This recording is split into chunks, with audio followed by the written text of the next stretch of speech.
হেই আসসালামু আলাইকুম এভরিওয়ান। আজকে আমি আপনাদের জন্য নিয়ে এসেছি লাউ পাতা দিয়ে নোনা ইলিশের মচমচে একটি বড়ার রেসিপি। আর এই রেসিপিটি কিন্তু গরম গরম ভাতের সাথে একদম জমে যাবে। সো আপনারা অবশ্যই কিন্তু বাসায় ট্রাই করবেন। সো দেরি না করে চলুন রেসিপিটি তৈরি করা যাক। সো রেসিপিটি তৈরি করতে আমি এখানে কচি লাউ পাতা আস্ত নিয়ে নিয়েছি, নোনা ইলিশ ছোটো ছোটো টুকরো করে কেটে নিয়েছি চালের গুঁড়ো আর ময়দা মিক্সড করে, আর কাঁচামরিচ আর পেঁয়াজ আন্দাজ মতো নিয়েছি। সো চলুন তৈরি করা যাক। সো রেসিপিটি তৈরি করতে আমি ফ্রাই প্যান গরম করে তাতে পরিমাণ মতো তেল দিয়ে দিচ্ছি। কেটে রাখা পেঁয়াজ আর কাঁচামরিচ কুচিগুলো দিয়ে দিলাম। আমি এখন এগুলো ভালোভাবে ভেজে নিব।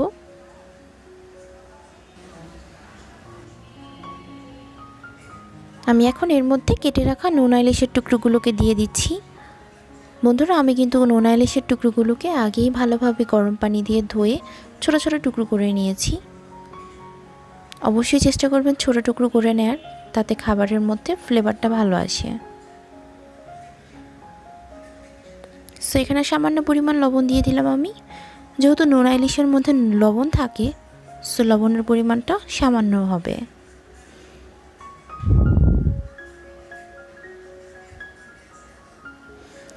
আমি এখানে মরিচ বাটা দিয়ে দিলাম 1 চা চামচ। অবশ্যই চেষ্টা করবেন এখানে মরিচ বাটা ইউজ করার, কারণ তরকারির মধ্যে আমরা যখন মরিচ বাটা ইউজ করি তরকারির টেস্ট কিন্তু দ্বিগুণ বেড়ে যায়।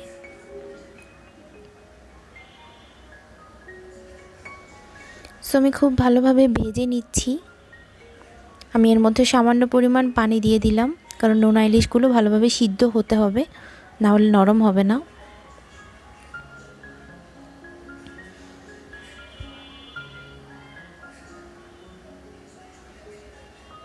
পরিমাণ মতো হলুদ গুঁড়ো দিয়ে দিলাম, নেড়ে চেড়ে নিচ্ছি। রান্না করার সময় অবশ্যই নোনা ইলিশের টুকরোগুলোকে চাপ দিয়ে দিয়ে রান্না করবেন, তাতে এর ভিতরে মশলাগুলো ভালোভাবে ঢুকবে এবং টেস্ট অনেক বেড়ে যাবে।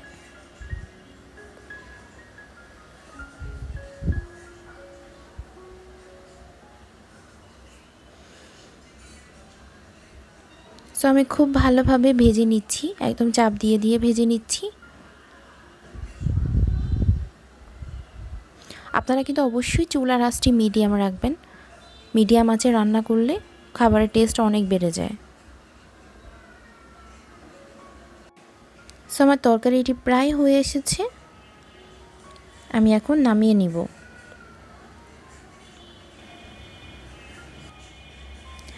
আমি এখন লাউ পাতার মধ্যে যে নোনা ইলিশের ভর্তাটি করেছি তা দিয়ে সুন্দরভাবে পেঁচিয়ে মরিচের ডাঁট দিয়ে লাগিয়ে দিচ্ছি। আপনারা চাইলে টুথপিকও ইউজ করতে পারেন, যাতে বড়াটি খুলে না যায়।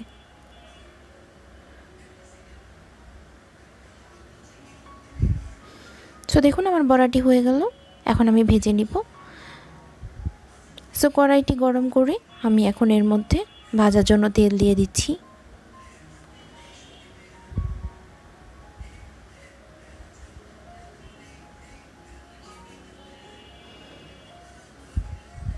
আমি কড়াইটি খুব ভালোভাবে গরম করে নিচ্ছি, যাতে বড়াটি না লেগে যায়।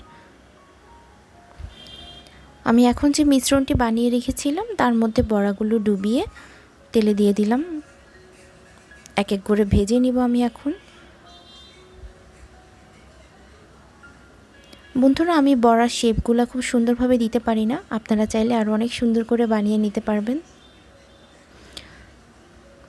সো বড়াটি প্রায় ভাজা হয়ে এসেছে, আমি এখন এক এক করে উল্টে দিচ্ছি।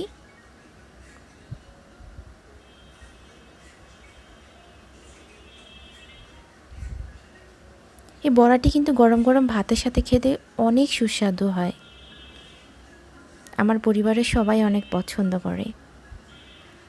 সো দেখুন হালকা ব্রাউন কালার চলে এসেছে, আমি এখন এক এক করে নামিয়ে নিব।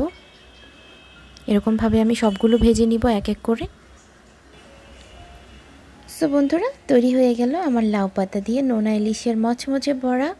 আপনারা কিন্তু অবশ্যই বাসায় ট্রাই করবেন আর কমেন্ট সেকশনে জানাবেন খেতে কেমন লাগলো। আশা করি ভালো লাগবে। আমার ভিডিও আপনাদের ভালো লেগে থাকলে please like, comment, share and subscribe my channel, and don't forget to press the bell icon. Thank you.